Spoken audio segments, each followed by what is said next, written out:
And with that, we'll just jump right into our presentation. John Holman is going to talk about, he changed up the name of his presentation a little bit, which I think is fine. It fits where we're at right now. Forage options through the drought. John is located in the Southwest Research Extension Center in Garden City, Kansas, and they're certainly familiar with drought down there, unfortunately. His research program is focused on integrated crop and livestock cropping systems, dryland crop production, cover crops, and increasing water use efficiency to improve sustainability and profitability. And John will talk for about 40-45 minutes. That should give us about 10 minutes for questions. So once again, you can type those questions on Zoom into the Q&A box, or on YouTube. You can also type those questions off to the side as well. And with that, John, we will let you take over the screen and start your presentation. Okay, thanks, Stacy. Can you hear me okay? Yes. Excellent. Okay. Let me see. I think you need to probably, yep, stop sharing. Okay, there we go. Now.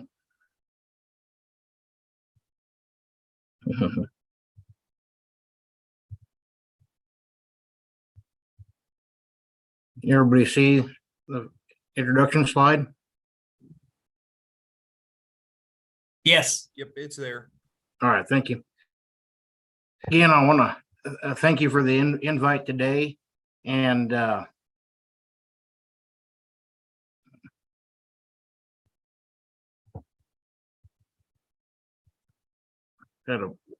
something pop up on my window saying Zoom ended, but I hope I'm still online. If not, someone will get hold of me quickly. Want to acknowledge the other authors that have contributed to the work that I'm going to be presenting: Augustine Obor, Jared Asefa, Nick Dieter, Peyton Mahler, and Sandy Johnson.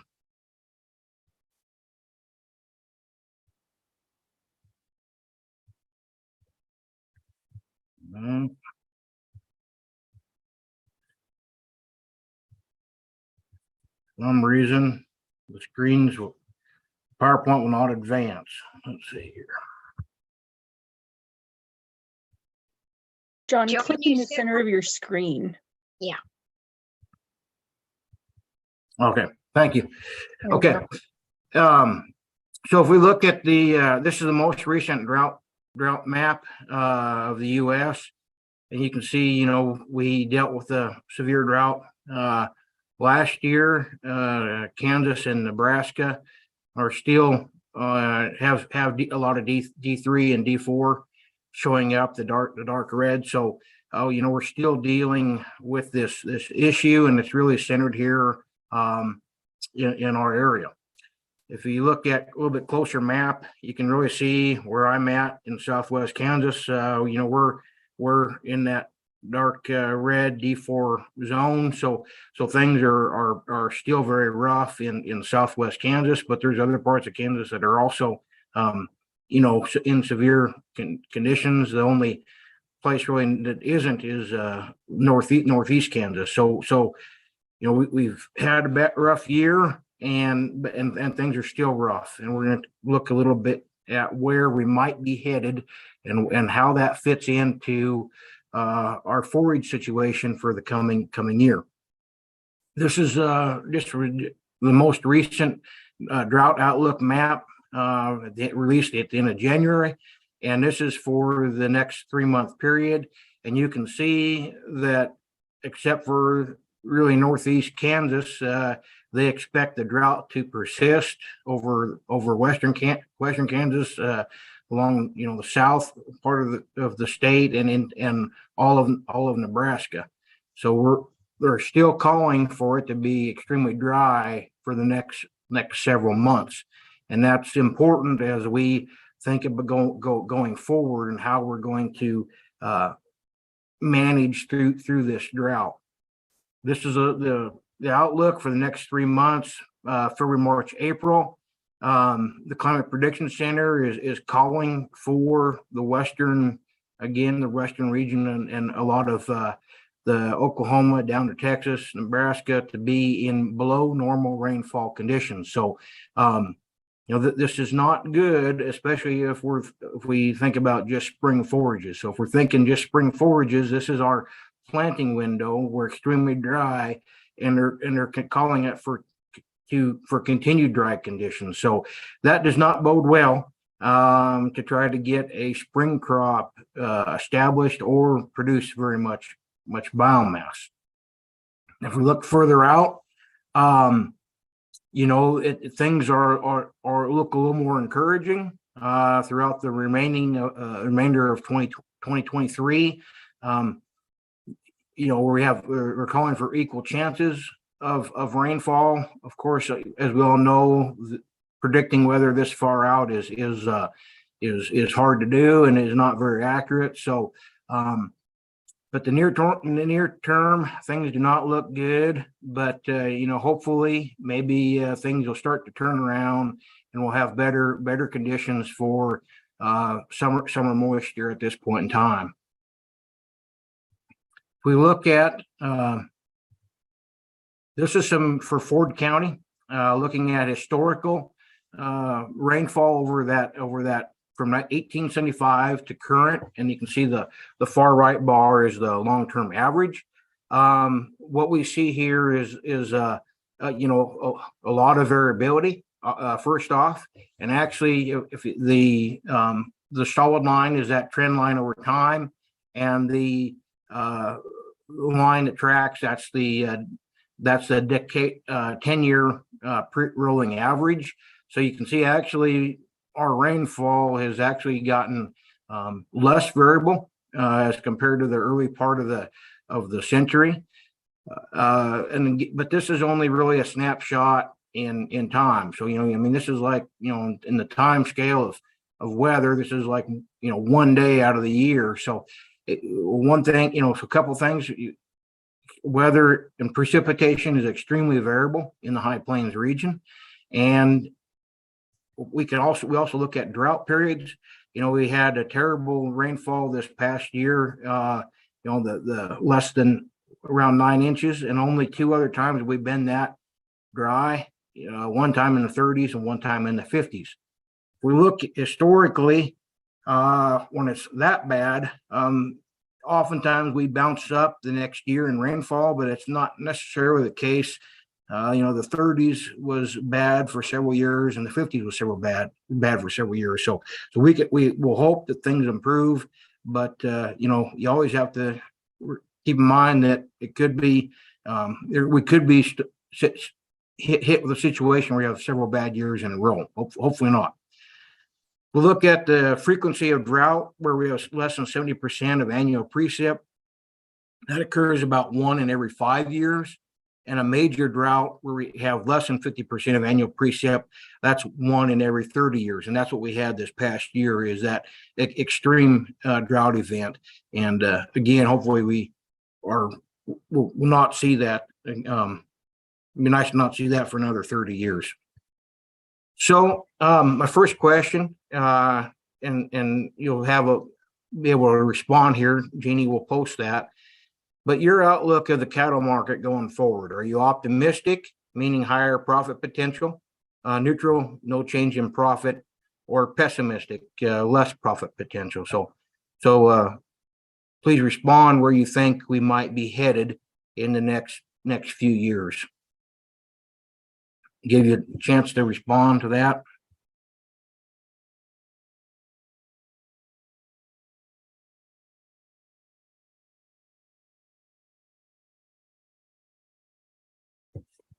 Okay, Jeannie, For everyone that is joining on Zoom, this should have popped up on your screen. You can click that option and send in your vote. For folks who are on YouTube, just go ahead and type it into the chat box on your YouTube account.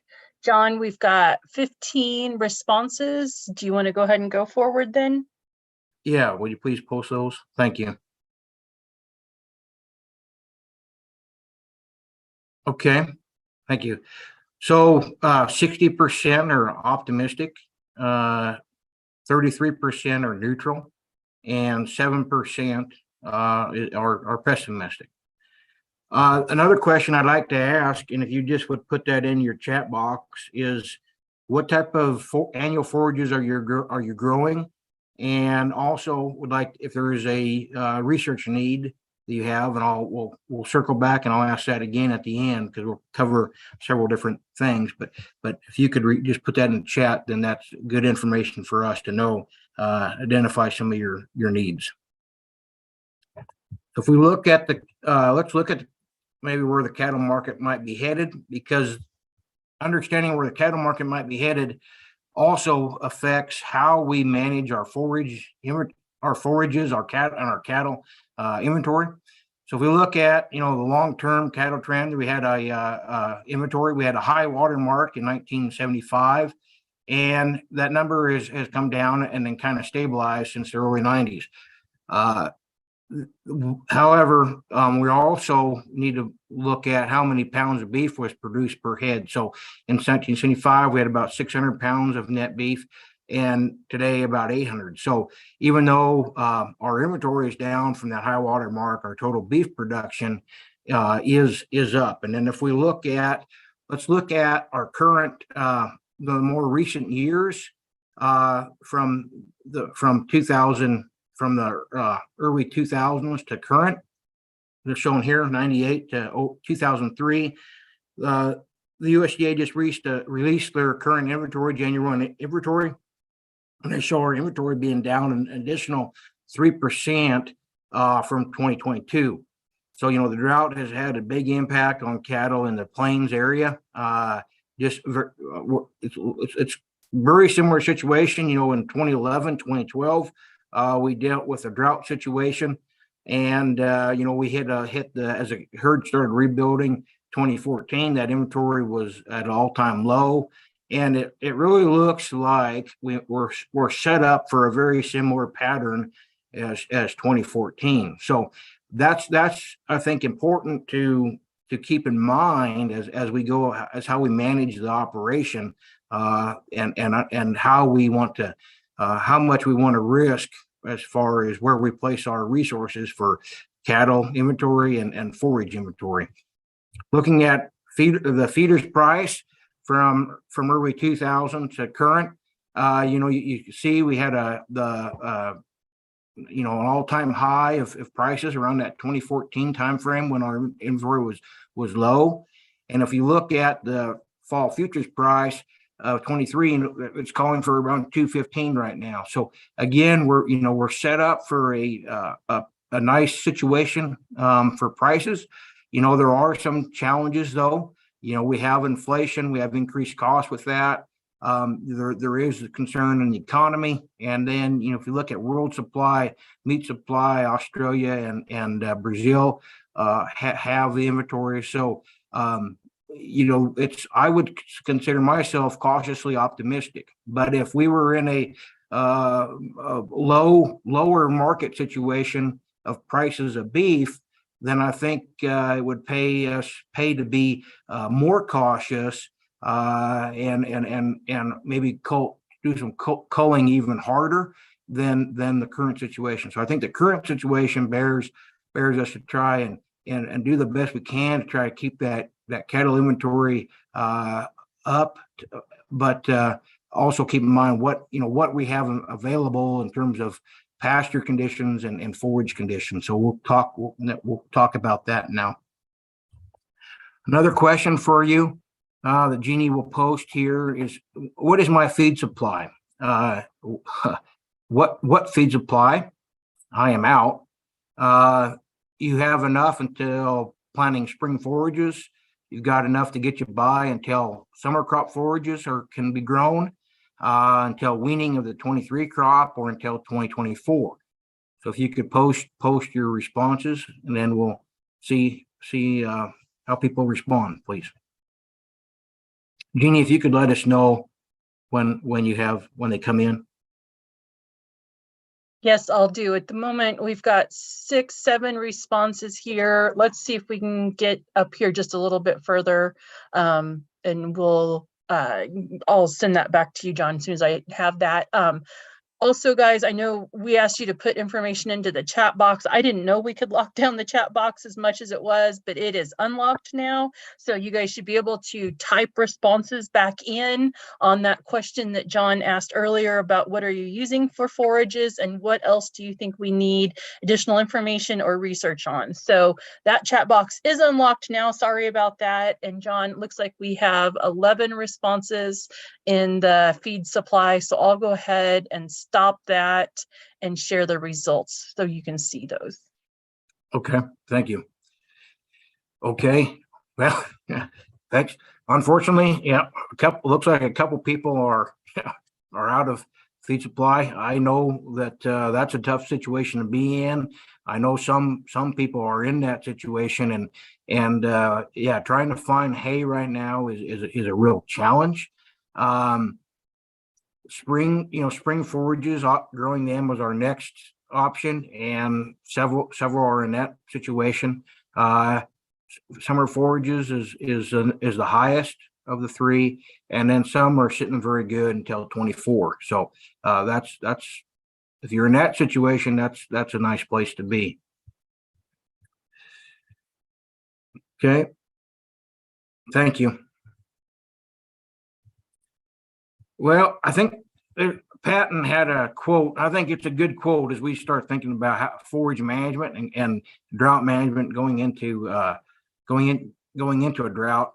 A good plan today is better than a perfect plan tomorrow, and guaranteed, whatever plan you have, it will have to change and adapt. But having a plan ahead of time when you're not under the pressure puts you in a lot better position to execute a plan when challenges arise. So several some things to think about and resources.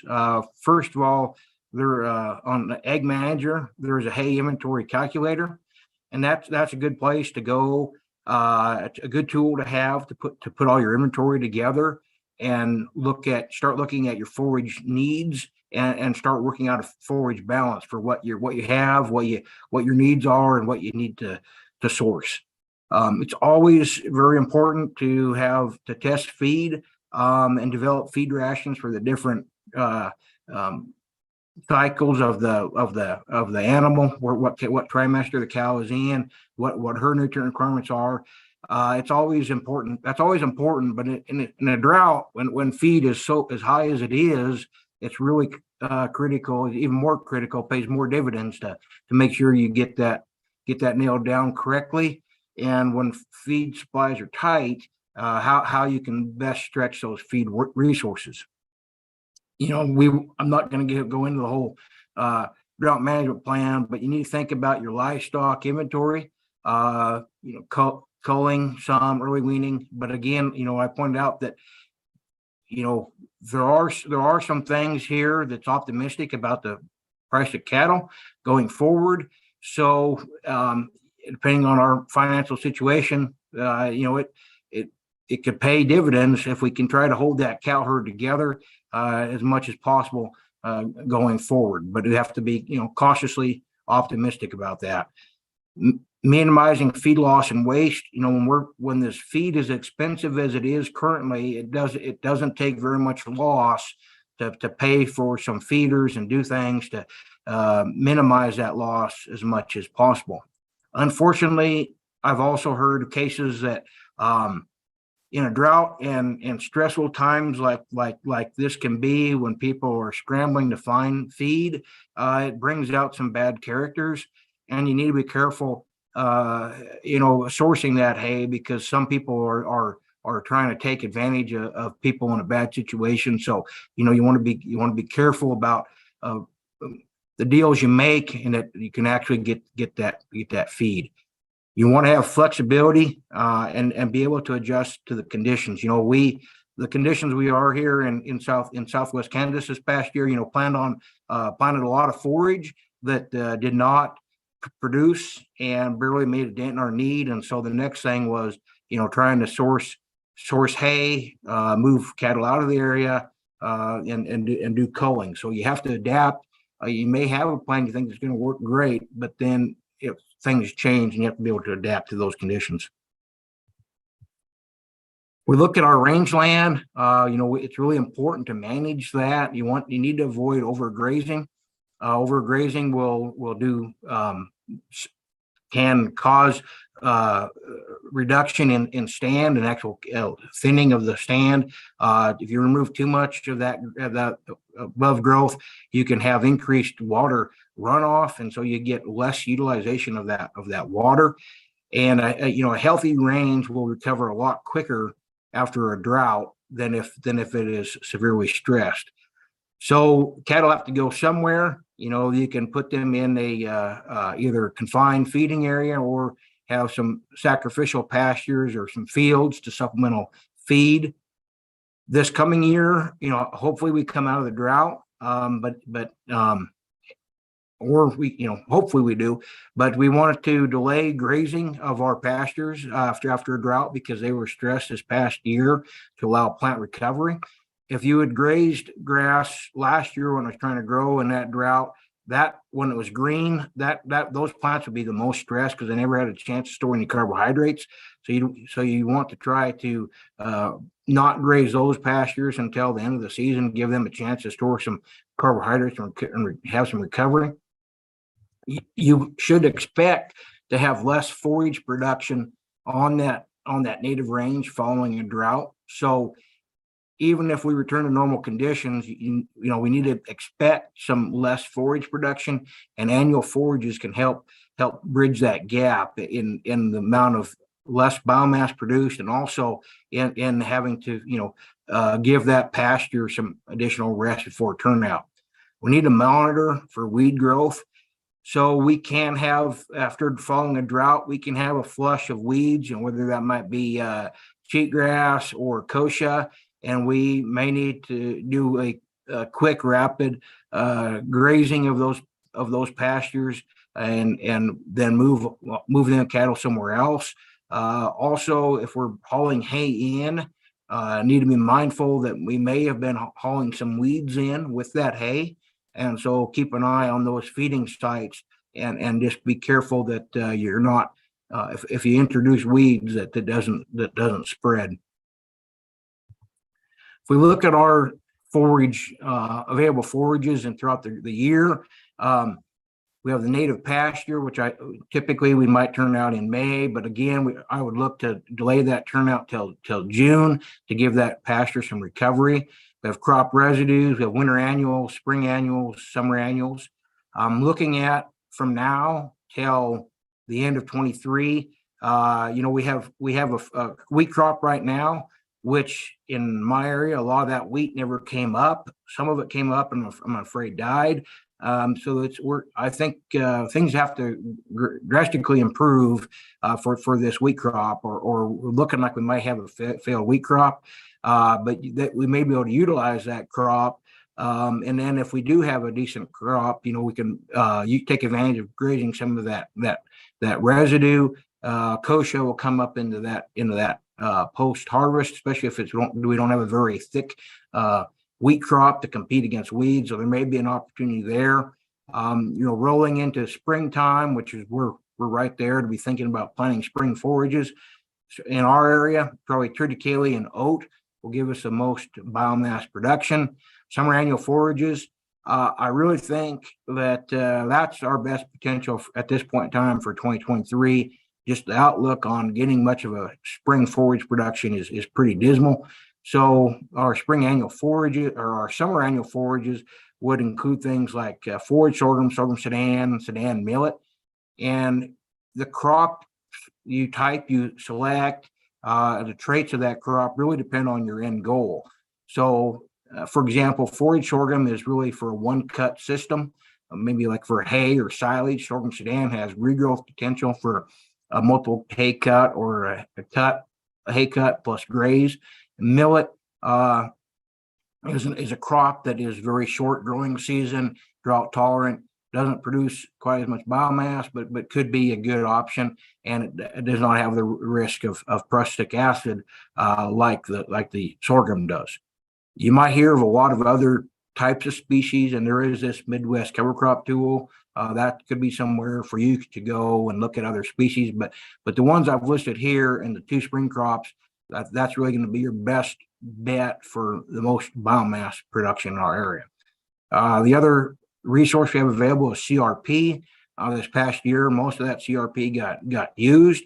So a lot of that is not going to be available this next year. Now, CRP, you can only graze it every other year, or hay every third year. So there may be a few acres of CRP left available, but a lot of that got utilized this past year. So that's probably not going to be very much of that available in 23. Looking at winter wheat or triticale grazing, in a typical fall, that could be a forage available right now. We can graze that at about 2 acres per 500 pounds of yearling weight. In the spring, we can double that rate to about 1 acre per 500 pounds. And at that rate, we can target about a 2 pound per head gain per head per day. For wheat, we need to remove those cattle prior to first hollow stem or the insurance deadline. And typically that insurance deadline to remove cattle is earlier than the first hollow stem. We look at the growth of these winter annuals. That's really dependent on temperature and moisture, and it's all based on growing degree days. Triticale and rye have a lower base temp than wheat, so about 38 degrees versus 40 degrees. So 1 growing degree day is equal to the average daily temperature. And so as we have warmer days, we get more growing degree days. And because triticale and rye have a lower base temperature than wheat, we can get a little more fall winter production out of triticale and rye than we can wheat. We can expect about 2 to 3 pounds of forage dry matter per acre for each growing degree day. And if we look at our average temperatures in southern Kansas in November, it's 40 degrees, high of 56, low of 27. March is about 42. So November and March is right there at kind of the cutoff where we can get some limited growth. December to February, we can have little to no growth. Now, like this week, we've got we've had several nice weeks of warmer temperatures, and so we can get some growth then. So it's not that you won't get any growth, but the growth in the middle of winter is going to be very limited. In the fall is the best time to accumulate some growth going into winter. In that September, October timeframe, we can produce about 30 to 35 pounds of dry matter per day per acre. And this is, of course, all assuming that we have plenty of water and nutrients to work with. So before turnout, the small grains need to be about 4 to 6 inches because we need sufficient growth to meet the livestock need and also have enough regrowth to keep up with demand. And too much growth removal will hurt the plant, set it back, and limit production. But we have about 200 pounds of dry matter for every inch in plant height. So that 4 to 6 inch tall plant would produce about 800 to 1,200 pounds of dry matter per acre.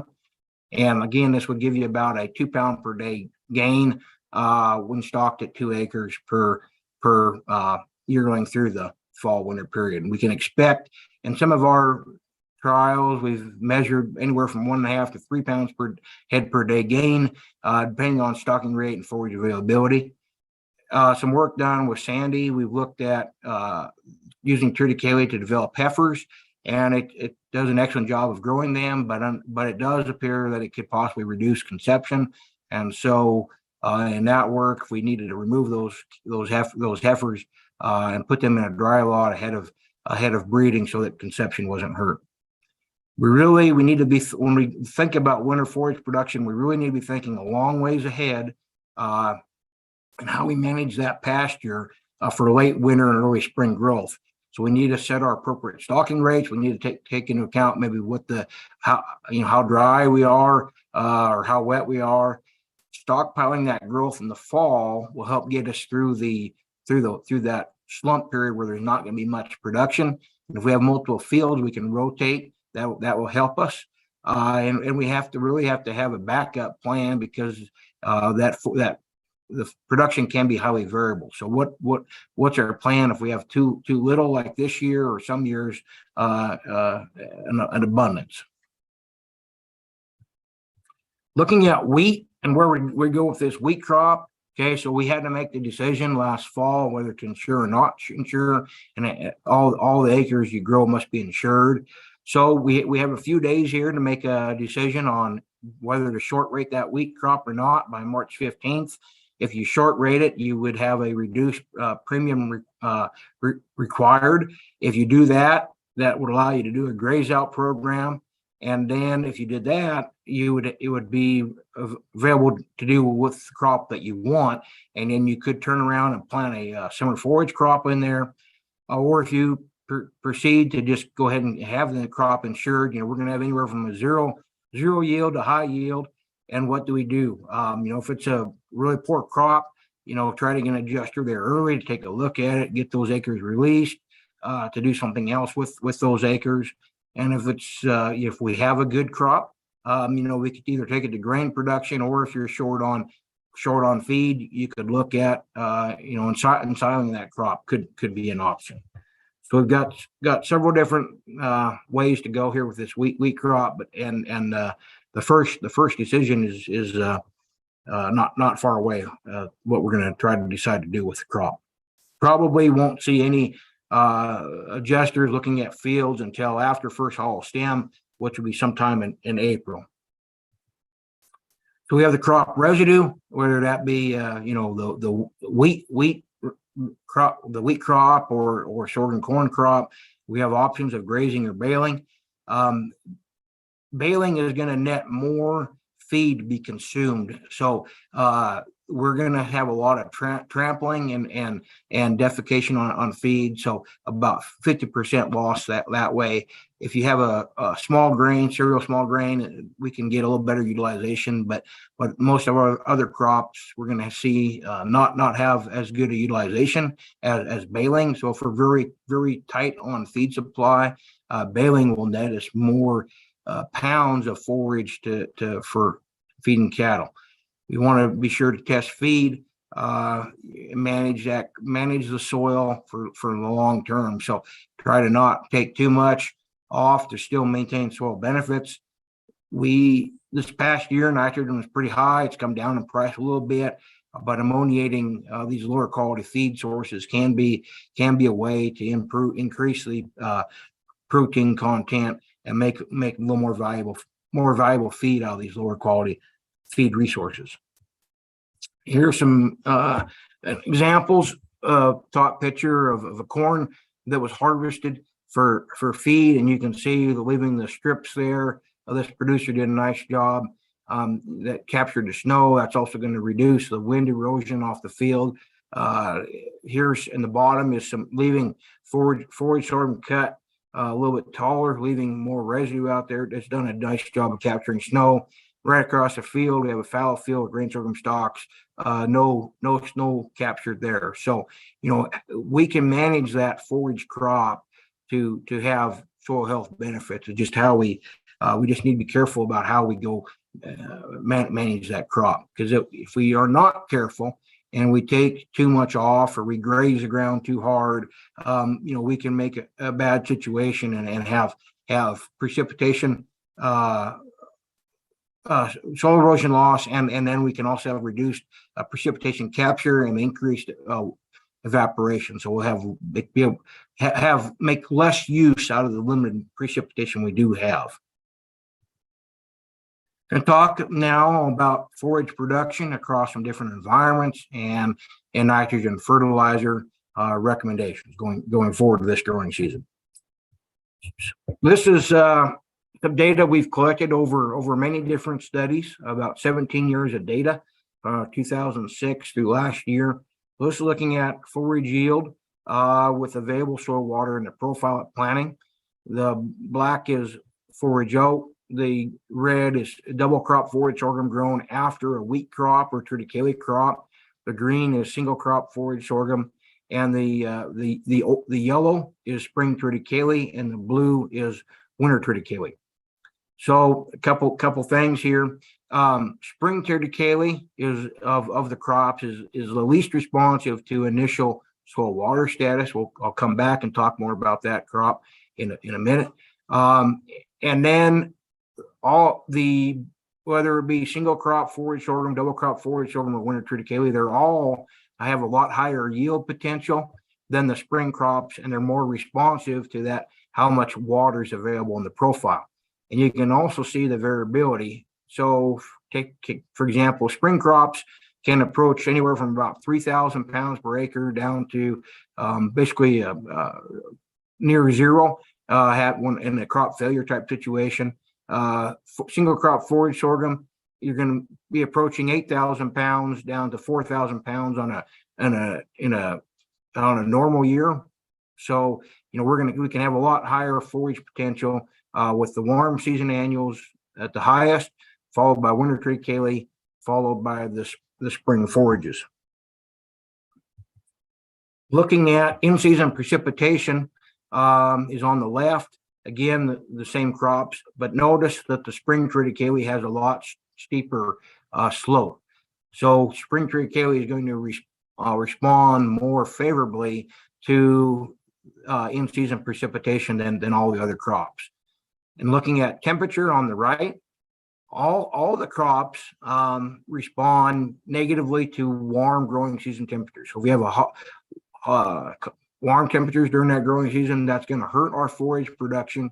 The only exception to that is single crop forage sorghum. So single crop forage sorghum, that summer crop, and millet would be very similar, I would expect. So those summer crops can tolerate the heat nicely, and it does not hurt their production like our cool season crops would be. Looking at, this is at the HB Ranch near Brownell, Kansas, from some work of Augustine's collected.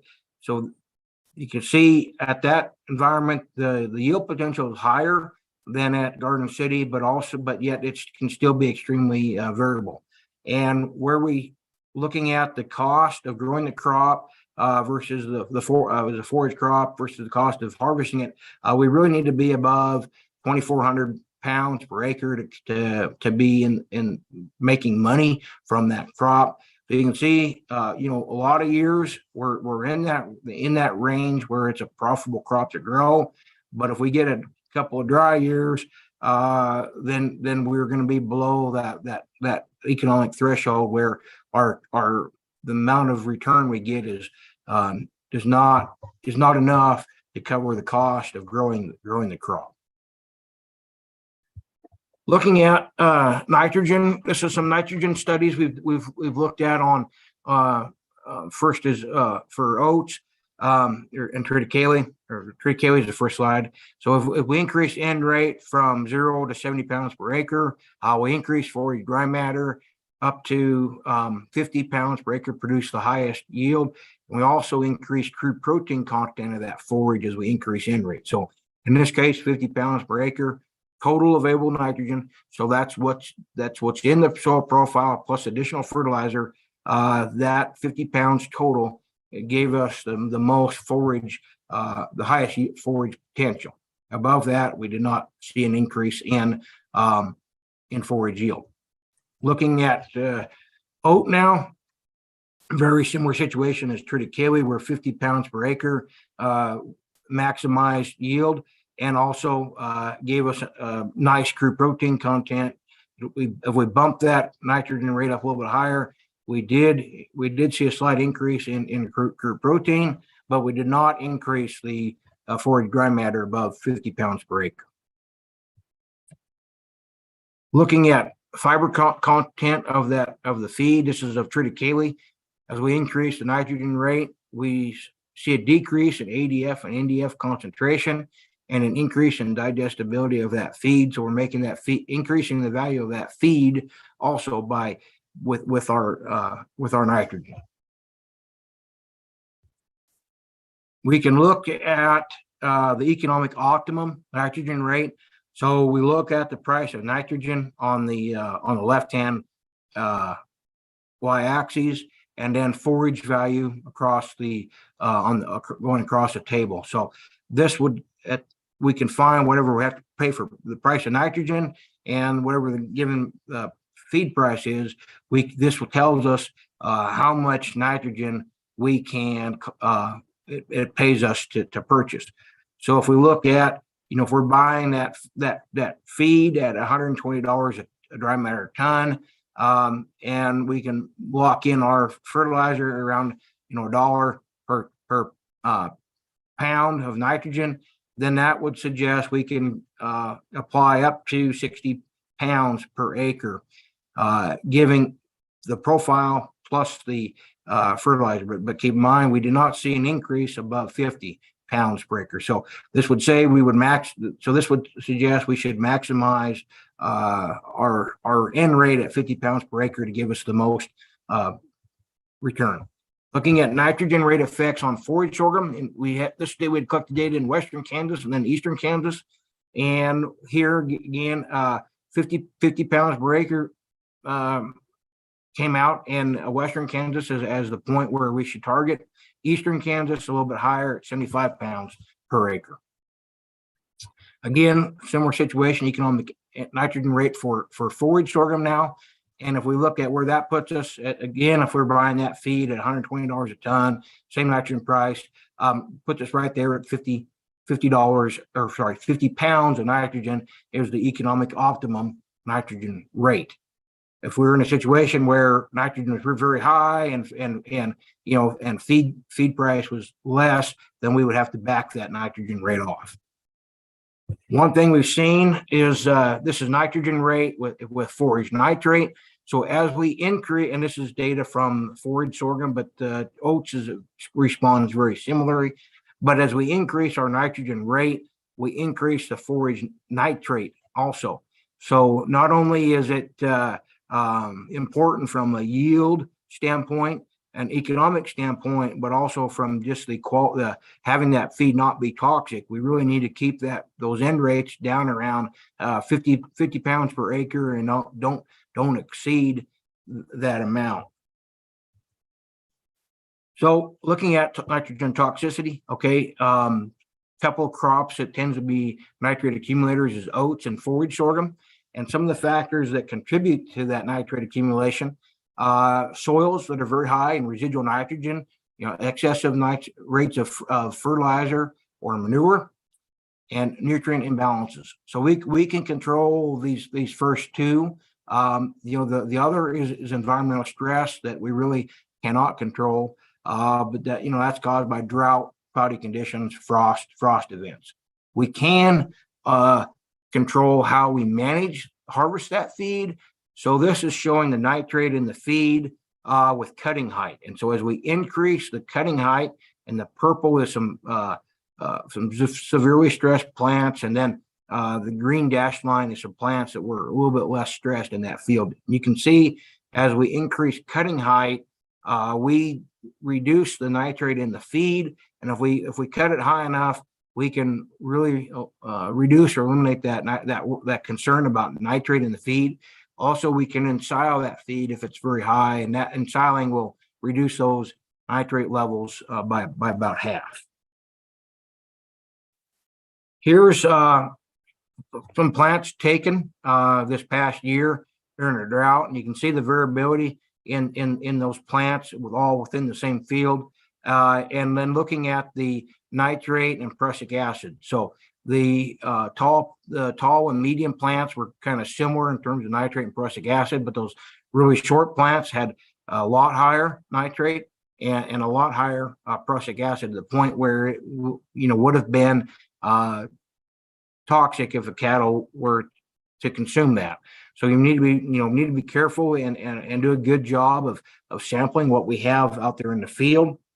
After a freeze event, the nitrate and prussic acid were both much lower with that very short plant, the plant we had the most concern with, but it's still in the range that we need to be cautious even after a freeze event. So just because we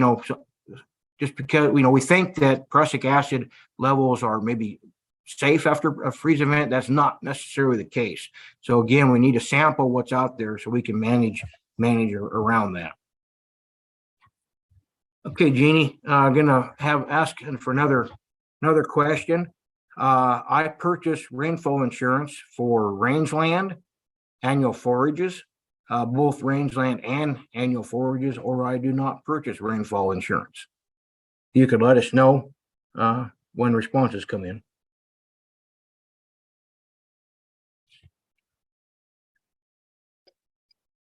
We'll give them about 10 or 15 more seconds here. I've got answers rolling in. I'm at 10 right now.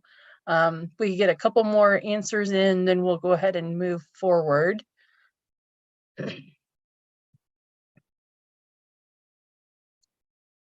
If you're on YouTube, go ahead and type that into the chat box and we'll get your responses added in too.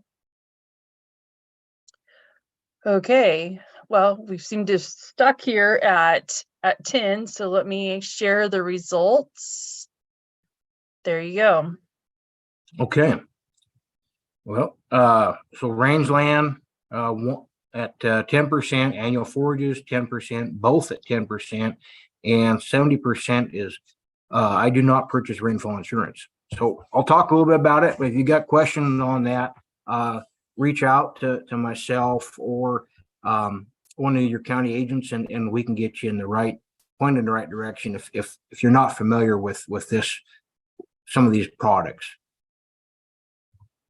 So if we look at just spring oat and spring triticale, we took a look at the specific periods of months that have influenced crop yield. And so these two crops grown same exact time, we see differences in how they respond. The forage oat is less responsive to in-season precipitation than the triticale is shown here, and also the oat is more responsive to plant available water. So we can make plant management decisions based on that condition. So think about this spring right now. We have very dry conditions probably for most people, and given that scenario, if you think it's going to rain, spring triticale would be the best choice. So we can by looking at that, we look at amount of soil water in the profile and in-season precipitation. And then next I'll talk about timing of that in-season precipitation. But you can see we can get pretty nice understanding of how that crop will respond to water.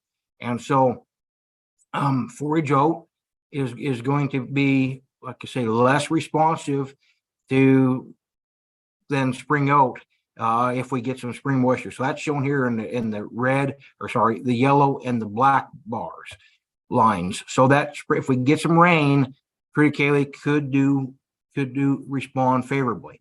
Now, if we have the opposite situation where we have a lot of plant available water to work with, going in that growing conditions, and we expect kind of normal precip, then oats would be probably a better choice from us, because you can see we're at the lower end that oats is doing a little bit better job.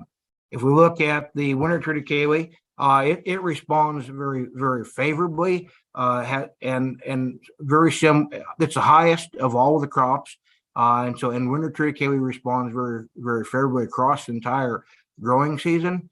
And the two forage sorghums, the double crop or the single crop, there we see we pick up about 200 pounds for each additional inch of moisture available to us. Looking at specific months, we look at specific months of how these crops respond. So we can look at spring oat and spring triticale, the first two lines at the top for precipitation. You see early moisture. Spring oat, it's February, and spring triticale, it's March, that responds favorably to yield, responds favorably to precipitation. Spring oat, we also see a nice response to May precipitation. As we get into June, that is past the growth cycle of that plant, and that moisture has no benefit to the crop. We really have to have that moisture in that February, March timeframe to make an impact on crop yield. Temperature, warm winters, we see a negative response in yield. during the winter, if we have really warm conditions, we're going to have more soil water evaporation. So we're going to have less water for that crop to grow as the spring time comes around. But the crop needs to get growing early. So we see that with April temperature. So if we have a nice warm April, but temperatures do not get exceedingly hot in April. But if we can get a nice April, some fall precip with nice warmer April conditions, we can get quite a bit of forage growth. If we get into May and conditions are hot, that really stresses that plant and reduces yield potential. So northern Kansas is a little bit better as far as cooler Mays than southern Kansas, but hot Mays and that is not a good situation. So really need that nice winter precip followed by early spring growth to hit that 4,000 pound kind of yield goal. If we don't have those conditions, then the yield potential is going to be hit. So if we look at RMA offers annual forage insurance, and in our work we've looked at the specific months and that for their program that has the most impact and for matching yield and their insurance months. So triticale, the growing seasons 1, 2, 3, and 4 at the top. That's what RMA allows you to insure. Then you have to pick these 2-month periods, and you basically either pick odd months or even months because the months cannot overlap. And then you have the crop that you grow match that growing season. So we'll walk through this a little bit. Winter triticale, you could plant that early, or you could have a late planting. So it could actually fall in within 2 different growing seasons. But winter triticale is a bit unique in that every month it responds favorably to a moisture. So there isn't any single 2-month period that really sticks out driving forage yield. If that's, we're looking at each one of these 2-month periods by itself, it responds favorably really throughout the whole growing season plus plenty of water. So because winter triticale is grown over such a lot longer growing period than these other crops. So it's a little bit unique. Spring forages, you could dormant seed those in the fall, or typically we would have more of the typical late or normal planting. Again, that early moisture is going to be really critical for driving yield, and that late moisture outside it's for insurance purposes, you have to insure it, but it has no value in terms of forage yield. So that's a little bit of a downfall of this program is it does not match very closely with spring forages of when their forage yield is determined and the insurance months is set. And then looking at spring sorghum, a single crop sorghum or double crop sorghum grown after wheat. That again, the early moisture, so June through August is very important for forage production, and that moisture late in the growing season that has less of an impact than that early moisture. Oop. One too many. Let's see here. There we go. With that, I think we have some time for questions. I'm happy to take any questions.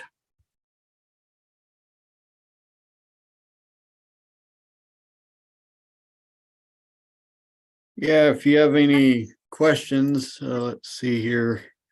Why do you see reduced conception rates with heifers grown on triticale grazing?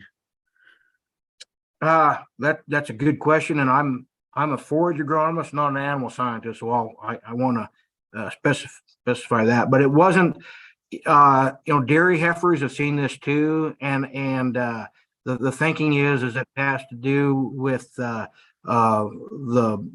protein levels in the blood reducing conception. So the animal scientist involved in that project, Sandy, she could speak to more of the mechanisms within the heifer, but it wasn't unique in that we've seen that similar response with dairy heifers as well. All right, let's see. Okay. What are your thoughts on summer planted legumes in rotation, cleaning up other fields to go back to traditional small grains?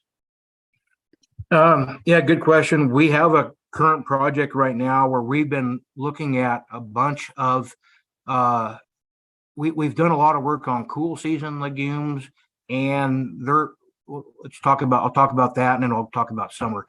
So the cool season legumes, the forage yield potential, their forage yield is just too low to really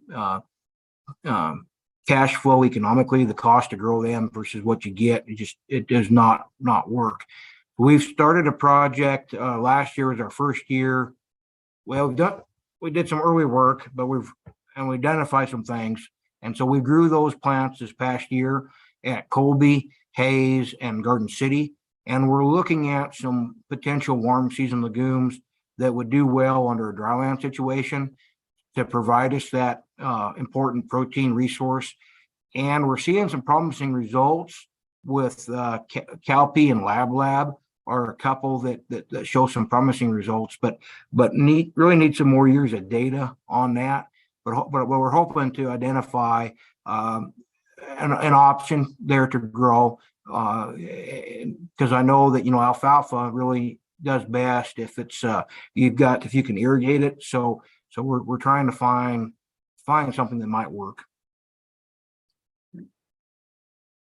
Is there anything on YouTube, Aaron? No, nothing. No questions from YouTube at the top this time. Right. I don't think I see anything else. Oh, we got. Oh, yeah, he's looking at limited water. So as we have some more questions coming in, John, one of the questions I have gotten here lately is some parts of the state still have some snow on the ground. How quickly do we need to be out getting spring forages in the ground or making those decisions? Yeah, good question. So in our work, the earlier you can get in the field, the earlier you can plant it, the better.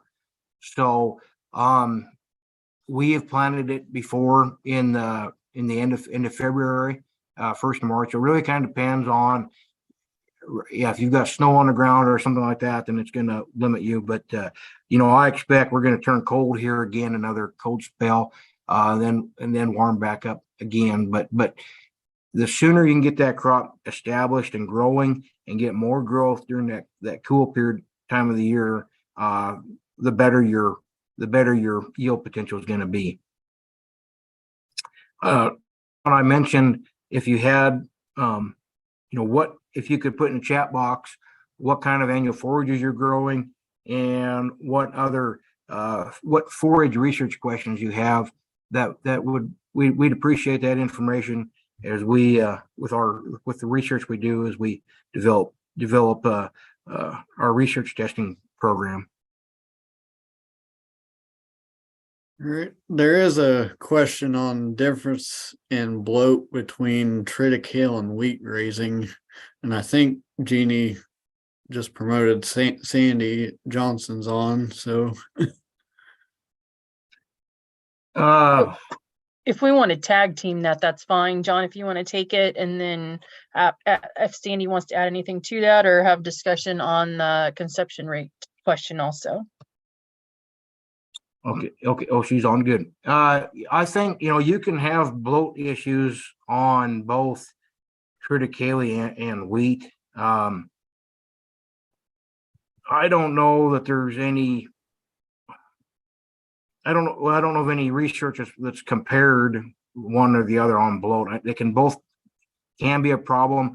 It can also, weather has a effect on that. Sandy, you want to comment on bloat, cattle bloat? Yeah, I don't know that I have anything to add on that, John. Is that, rapidly growing forage conditions that kind of changes some of the makeup of those. And yeah, any comparative data I have not seen. And, if we're using those forages, we need to think about using tools to such as ionophores that may help reduce the risk of bloat and look at our forage availability and management of dry matter. Cattle providing some dry hay can help do a couple things. Can help with that bloat situation. It can also help stretch that forage resource.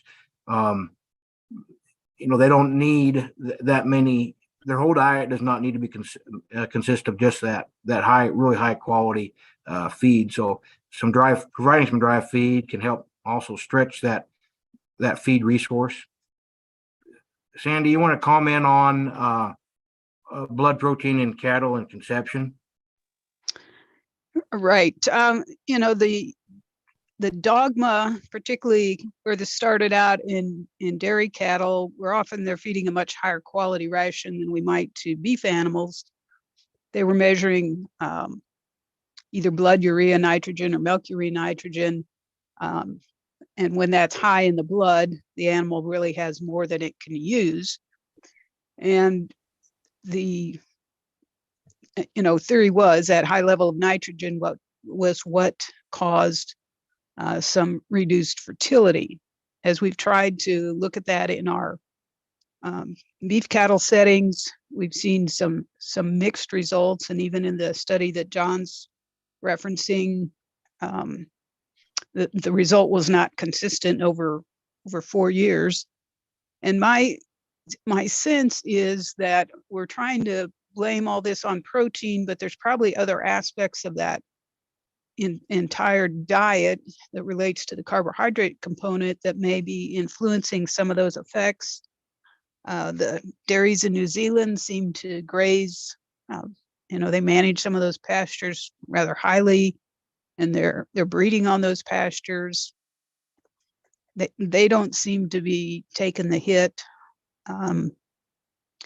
So I think there's things that we don't quite understand. And if you had your cows out on this triticale prior to breeding, the ability to put condition on those cows and get them cycling before breeding may outweigh any negative impact of conception. And I know there are producers that are aware of this data and still using it for cows. So there's some things we don't quite understand, and until we do, I guess we have to proceed with caution and make our best use of resources we can.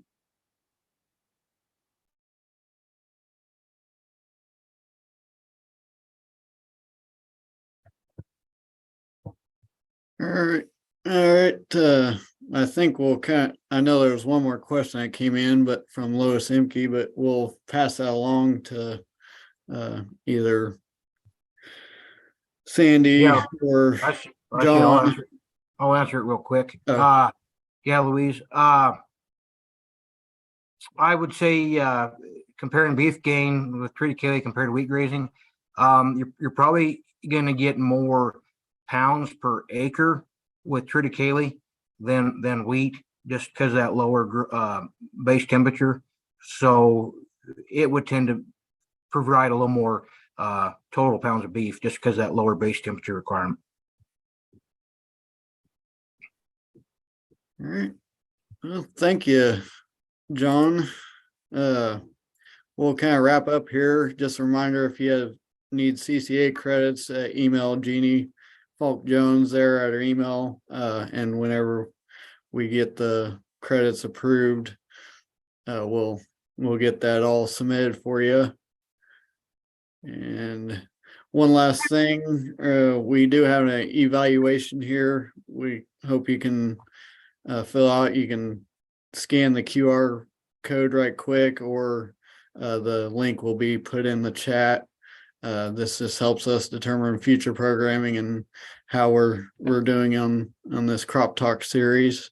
So hopefully, please fill that out for us, and so we can keep doing these virtual CropTalks to help everybody out across the western half of the state and even in other parts of the state. And then next week, hope you can all come back on. And I know there's a lot of talk about climate smart agriculture. especially coming up with a new farm bill that's going to be in discussion. So come here, Peter Tomlinson, give a good update on climate smart agriculture.